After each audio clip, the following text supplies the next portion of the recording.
Nah, dalam konteks yang lebih besar, negara ini yang baru tenang diuji dengan sifat-sifat intoleran warga negaranya. Hari ini kita berada pada fase birihing toyibah. Ini Indonesia lagi tenang, damai, rukun, ayam, sejahtera. Tahu-tahu ada masalah intoleransi seperti di Sukabumi, di Cidahu, kecamatan Cidahu. Orang beribadah di dalam villa kemudian dipersekusi. Maka kenapa saya minta kepada anak-anak saya, tolong hadirkan semua agama untuk berdoa di atas panggung. Kita nggak pernah tahu dari beliau-beliau ini doa mana yang dikabulkan oleh Allah. Jangan kemudian Anda merasa risih umpamanya ketika kawan kita Katolik berdoa di atas panggung. Dia juga punya hak untuk berdoa. Kawan-kawan kita Hindu punya hak untuk berdoa. Kawan-kawan kita Buddha punya hak untuk berdoa, betul? Saya meyakini Indonesia itu akan baik-baik saja. Manakala seseorang itu beribadah di tempatnya dia beribadah sendiri tanpa mengganggu tempat ibadah orang lain. Maka ketika Idul Fitri ucapan saya apa? Mohon maaf, ketika Natal ucapan saya apa? Saya mengucapkan Selamat Natal bagi kawan-kawan saya Katolik dan Kristian. Rayakan hari raya Anda dengan penuh sukacita dan bahagia. Sebagaimana saya merayakan Idul Fitri dengan sukacita dan bahagia. Saya akan berangkat ke masjid, silakan Anda berangkat ke gereja. Kita mungkin berbeda, tetapi sama-sama anak bangsa Indonesia. Begitu saya mengucapkan Selamat Natal, orang bilang, Miftah jadi Kristen gara-gara mengucapkan Selamat Natal. Yang bilang siapa? Tanggal 10 November saya mengucapkan Hari Pahlawan. Saya nggak jadi Avenger. Saya mengucapkan Hari Ibu. Saya nggak jadi ibu. Kamu yang jomblo mengucapkan selamat menikah. Kamu tetap jomblo. Nggak segampang itu, Ferguson. Saya kasih tahu ya. Tolong bedakan tempat ibadah sama tempat yang di dalamnya ada kegiatan ibadah. Kalau tempat ibadah seperti masjid, gereja, pura, itu ada peraturan SKB 3 Menteri. Itu artinya apa? Kalau membangun gereja, membangun masjid, lingkungan sekitarnya ini harus memberikan izin. Satu. Tetapi, kalau orang sekedar beribadah di suatu tempat, itu tidak berpatokan dengan SKB 3 Menteri. Contoh, kamu sholat di rumah, itu tidak perlu minta izin tetangganya. Kamu yasinan di rumah, itu tidak perlu minta izin tetangganya. Kamu ada sholawatan di rumah, silakan. Sama halnya kawan kita Kristen. Dia sembahyangan di rumahnya sendiri. Itu tidak kena harus izin kepada tetangganya. Makanya saya terusik. Satu keluarga di Bogor merayakan Natal di rumahnya dengan sembahyangan. Digeruduk, alasannya apa? Rumahnya tidak ada izin untuk melaksanakan ibadah. Dari mana orang beribadah di rumahnya sendiri harus pakai izin? Kalau harus pakai izin, berarti kamu besok tahlilan harus pakai izin. Kita jangan menang-menangan, menang-menang kita mayoritas. Saya boleh, kamu nggak boleh. Itu bukan Indonesia. Kalau saya boleh, kamu juga boleh. Kamu boleh, saya juga boleh. Itulah Bhinneka Tunggal Ika. Sehingga nggak ada bedanya orang Jawa kayak saya, orang apa kayak jenengan, orang Sunda, orang Madura, orang Batak. Semuanya sama. Salah satu bahasa yang saya cintai, Bu. Saya tuh senang dengan ngomong bahasa ngapa. Ya orang apa orang kepenak. Saya dulu punya murid namanya almarhum Ki Ento Susmono. Itu yang ngajari saya bahasa ngapak. Dalang kondang saka Tegal. Hanya beda Wonosobo dengan Banjarnegara. Hebatnya Indonesia apa? Beda sedikit saja, bahasanya sudah beda. Wonosobo Jawa, Banjarnegara ngapakiyun. Ngomongnya blukuduk kayak gitu. Keren, ngapak bro. Pak Uhu datang ke pondok. Masuk pondok ada gapura. Pak Uhu bilang, arane mancing dalam Gus Miftah kieu ana gapura, arane gapura sugeng teka. Saya mikir gapura sugeng teka itu apa? Ternyata gapura selamat datang. Bahasa ngapa ke sugeng teka?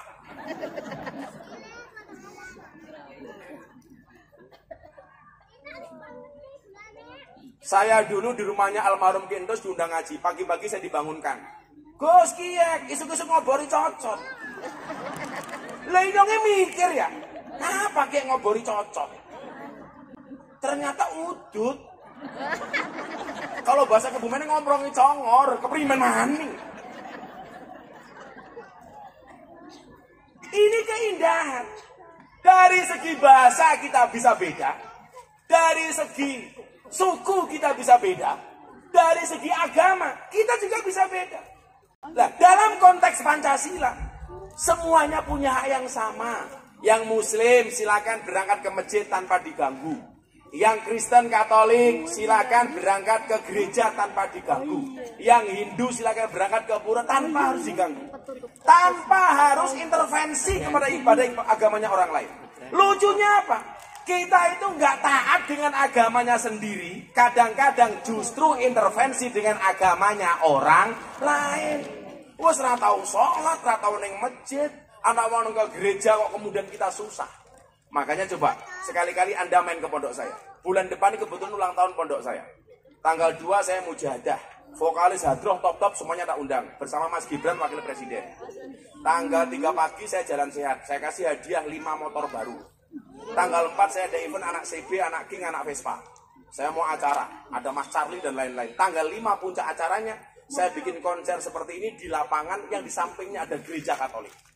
Yang isi siapa? Ada Denny Caknan, ada Tim X, ada Pak Deddy Mulyadi. Coba sekali-kali Anda datang, ada Tim X macam-macam gitu. Lah, panitianya siapa? Muda-mudi Katolik. Ada gereja, anak-anak Katolik saya ajak. Ayo, kamu ikut bantu acara pondok. Jalan sehat, orang-orang Katolik Kristen semuanya ikut. Selatan rumah saya, rumahnya pengurus gereja, pendeta. Utara rumah saya kuburan. Dan Anda tahu, seumur hidup saya tidak pernah bertengkar dengan tetangga selatan saya.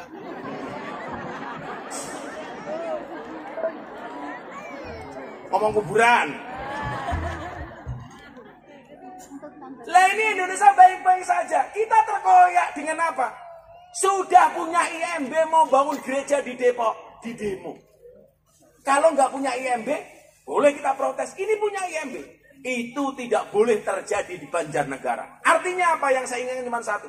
Kondisi Indonesia hari ini sedang baik-baik saja. Gak usahlah kita berulah. Berikan kesempatan kepada pemerintah untuk bekerja. Kita bersabar. Seumpamanya belum kebagian BLT, sabar. Kamu belum kebagian BLT. Marahnya sama siapa? Lurah hoho. Yo ini orang kebagian BLT ya. Wong sing BLT didum dulure dewek. Kamu suudon seperti itu. Emangnya jadi lurah itu gampang. Hoho iki gajine piro? Karena gajinya kecil, nyambi YouTubean nyanyi karo lalawidi. Buka titik.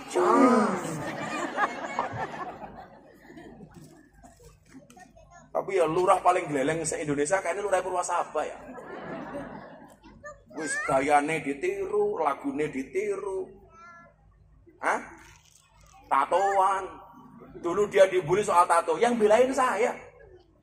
Dia nanya sama saya, "Bah, bagaimana caranya bertobat orang punya tato?" Gampang. Jangan nambah tato. Itu berarti bertobat. Saya mau tanya sama Lurah Hugo, tato ini gimana? Hok rene ho ya, rene ho. Aku pengen ngerti cah iki. Iya. Tato ini pira? Kamu jalannya gaya TikTok, gaya TikTok. Jalannya gaya TikTok. Ulangi. Jalannya gaya TikTok. Jalannya yang viral gaya TikTok jadi contoh sama orang-orang gitu loh. Nah. Iya. Katamu cintaku berlebihan, azam burukku tak beralasan. Mik. Saya mau tanya, Pak O ini Mister Tato Indonesia. Wah. Ini yang penasaran. Jangan-jangan Didi itu ya ditato. Iya. Pak Lurah, ini kan akhir-akhir ini kan Abah lihat Pak Lurah ini selalu viral. Entah gayanya, entah lagunya, entah tatonya, entah kedekatannya dengan para ciwi-ciwi. Iya. Itu sengaja diviralkan atau yang penting Pak Lurah berkarya? Berkarya, Gus. Berkarya. Yeah. Kayak kamu lihat pembangunan desa, ngundang cewek, itu ceweknya kamu undang atau mereka mau datang? Kebetulan baru nyanyi di SMK. Terus? Saya juga di SMK diundang, terus pulang mampir di Oh, cilok, cinta lokasi. Terus akhirnya mereka justru bisa mempromosikan pembangunan desamu. Lah kamu itu bisa membangun sebanyak itu, uangnya dari mana? Kan dana desa terbatas. Ada yang dari konten Gus. Konten YouTube banyak duitnya. Kalau YouTube anak-anak sini Gus, kita nggak bikin YouTube, kasihan nanti anak-anak pada nggak juga dapat endorse. Kalau endorse saya nggak minta bayaran Gus. Tapi apalagi itu UMKM kita. Oh, kalau UMKM jangan. Dari warga manapun kita nggak pernah minta bayar. Terus usaha desa apa yang kamu lakukan di Purwasabah? Peternakan ayam. Peternakan ayam. Dengan ayam telur apa ayam potong? Petelur. Saya dulu di pondok itu ngurusi ayam telur 20.000 zaman mondok. Jadi yang lain ngaji saya ngurusi ayam, yang lain ngaji saya makani ayam, yang lain ngaji saya ambil telurnya ayam, yang lain ngaji saya nimpali teleke ayam. Makanya dulu saya pernah dibilang dasar Gus telek. Loh, tapi saya seneng karena telek itu sakti. Buktinya apa? Nggak ada orang berani nginjak-nginjak telek. Sakti. Bahkan Pak Hong minta nginjak telek, langsung dihilang. Aduh, telek pimen kayak gitu. Itu hasilnya banyak. Termasuk untuk bangun-bangun jalan ini. Jalannya mulus itu. Jadi mulusnya jalanku semulus pahamu. Iya. Neng aku. Saya sekarang mau tanya. Kalau di total jumlah tatone pira? Penuh Gus. Makanya kira-kira berapa motif, berapa tempat? Rolek apa? Ya lebih. Deleng bokongnya kayak apa? Oh iya ada tatonya. Semuanya di bokong juga ada tatonya. Di bokong enggak.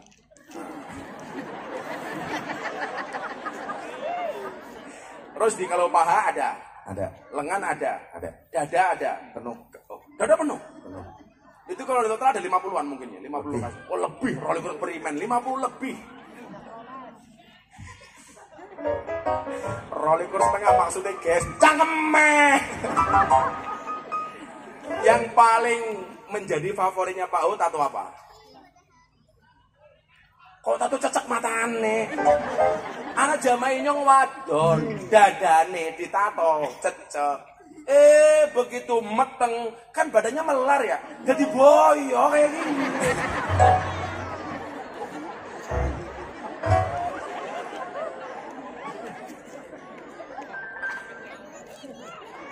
Apa yang paling favorit atau apa? Tato Dewi Kwan In. Oh, jadi Dewi Kwan In. Terus yang paling menjijikan tato yang mana? Enggak ada. Itu buat tato ada inspirasinya? Ada. Apa inspirasinya? Beda-beda. Salah satunya. Saya terinspirasi dengan gangster di Jepang Gus. Lho. Yakuza. Iki mbiyen gege dadi lurah. Kuwi wargane ora milih wedi mergo diancam. Terus gangster Yakuza. Terus tapi kalau Yakuza kan tidak semuanya itu dari dia semua bertato Gus. Cuma kan Yakuza kan tidak selalu jahat. Ya. Bahkan Yakuza diakui oleh pemerintah Jepang. Jadi enggak semuanya jahat ya. Enggak. Jadi kalau bahasa saya, Pak Ho ini sorry. Bodinya kayak Rambo, tapi hatinya Romeo. Iya. Bodinya atletis, hatinya Teletubbies. Berpelukan. Ada pandangan paling negatif apa terhadap Pak Ho soal tato? Yang pernah Pak Ho dengar? Banyak Gus. Enggak, yang paling menjengkelkan umpamanya. Kalau Inyong kan biasa mengambil ngaji, saya sana es teh. Kalau Pak Ho apa? Ya lurah kok tatoan. Sing milih matanya picek. Iki matanya picek ya? Enggak kok. Kayak gitu Gus, di komentar banyak banget Gus. Itu banyak bahasa kayak gitu. Tapi biarin aja. Mereka nggak tahu. Los. Oh, cakemnya dewek-dewek ya. Apalagi cuma tatoan biasa baik. Makanya jadilah seperti kalau menghadapi komentar orang Pak Ho, jadilah seperti pohon pisang. punya jantung tapi nggak punya hati. Iya. Kamu tahu apa bedanya pisang sama pahu? Bedanya satu. Kalau pisang jantungnya di bawah, pisangnya di atas. Kalau pahu jantungnya di atas, pisangnya di.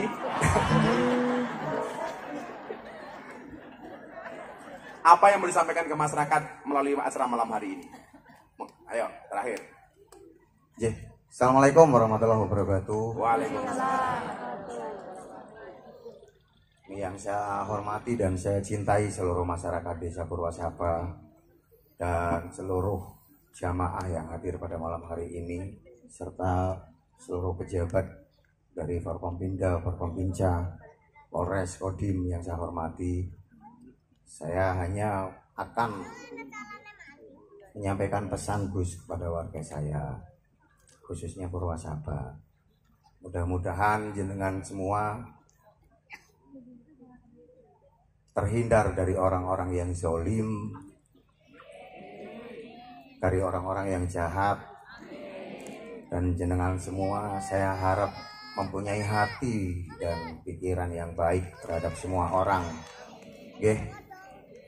Kalau jenengan selalu berpikiran positif, berhati baik, insya Allah rezeki jenengan juga baik. Nggak usah ikut-ikutan dengan apa kata orang yang tidak jelas. Sekarang masyarakat Indonesia khususnya gampang terpengaruh dengan provokasi. Jenengan tahu sendiri, orang kalau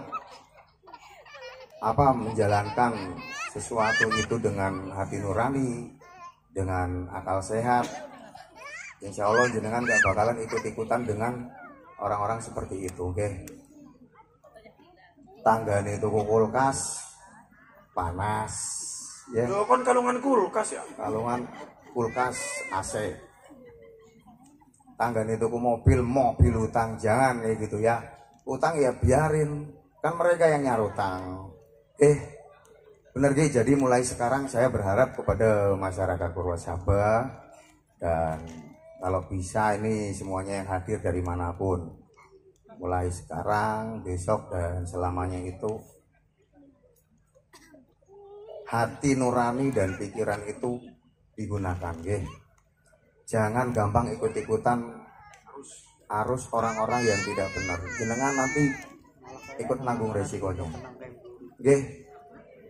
Yakinlah kalau orang baik itu rezekinya pasti baik. Karena orang-orang yang selalu menjelekan kita di depan orang lain, suatu saat akan menjelekan kita di depan orang juga, menjelekan jenengan juga di depan orang lain, saat tidak pas. Sekarang lakukan hal-hal yang baik, sing ora apik ora usah, mikir kerja. Orang usah mikir ngomong nawong bluding gawe dosa, Orang lain mau ngomong apa, kita jelek-jelekin, biarin. Biarin aja. Gak usah ikut gabung, ikut bersatu dengan mereka. Mungkin itu Gus yang saya sampaikan. Terima kasih Pak Lurah. Kurang lebihnya mohon maaf. Billahi taufik wal hidayah. Wassalamualaikum warahmatullahi wabarakatuh. Tepuk tangan tuh Pak Lurah. Kon sambutan malah berdoa. Terima kasih Pak Lurah. Nanti nyanyi Pak Lurah. Matur nuwun, silakan enggak Pak Lurah. Adamu cintaku berlalu.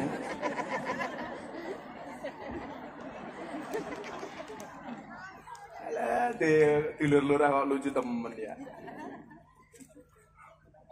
Jadi ketenangan, kenyamanan hari ini yang kita rasakan nggak usah diganggu dengan perilaku-perilaku yang tidak bertanggung jawab.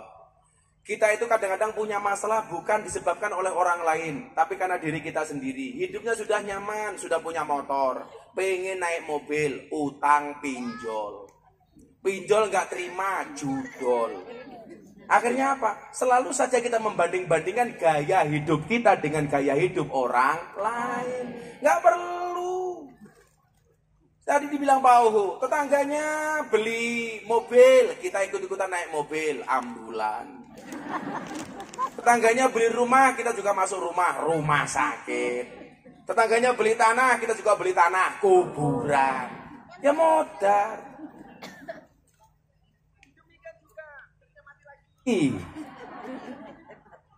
Cek.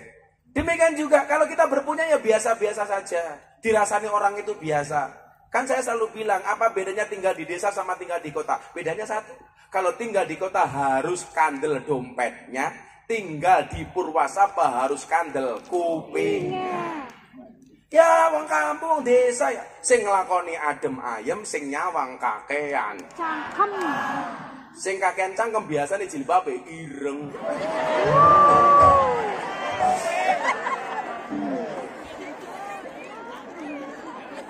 Yang jilbabnya coklat insya Allah lebih parah. Oke, kita tanya jawab. Pinjam mic, aku minta tisu dong.